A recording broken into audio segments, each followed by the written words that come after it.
अस्सलामुअलैकुम नाजरीन जी, मैं हूं नाइला भट्टी और आप देख रहे हैं न्यू BBC न्यूज HD। आइए शामिल करते हैं आज की अहम खबर शामिल करते हैं। कराची से चीफ स्पोर्ट्स रिपोर्टर रेहान अकरम के मुताबिक रमज़ान स्नूकर कप का KPT स्पोर्ट्स कॉम्प्लेक्स में 5 मार्च से आगाज़ हुआ है और टूर्नामेंट में सिंध भर से 56 खिलाड़ी हिस्सा ले रहे हैं।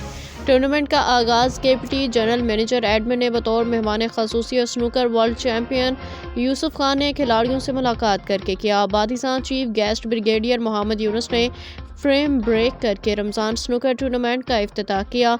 इस मौका पर बात करते हुए chief guest brigadier Mohammad Yunus ने कहा कि रमज़ान स्नूकर टूर्नामेंट की कुल इनामी रकम 1,90,000 रुपये है, जिसमें से जीतने वाले खिलाड़ी को 1 लाख रुपये के इनामी रकम दी जाएगी, जबकि दूसरी पोजीशन में रहने वाले को 50,000 रुपये की इनामी रकम दी जाएगी।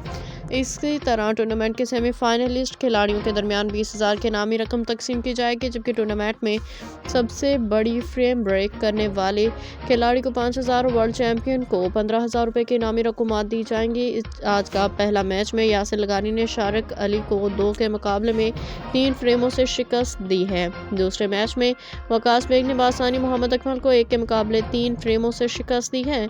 वकास बेग ने पहला, दूसरा, चौथा फ्रेम जीता, जबकि मोहम्मद अकमल सिर्फ तीसरा फ्रेम जीत पाए। टूर्नामेंट का इख्तिताम 18 मार्च 2025 को मुतवक्के है। अब तक के लिए इतना ही। मज़ीद खबरों और अपडेट्स के लिए देखते रहें न्यू BBC न्यूज HD।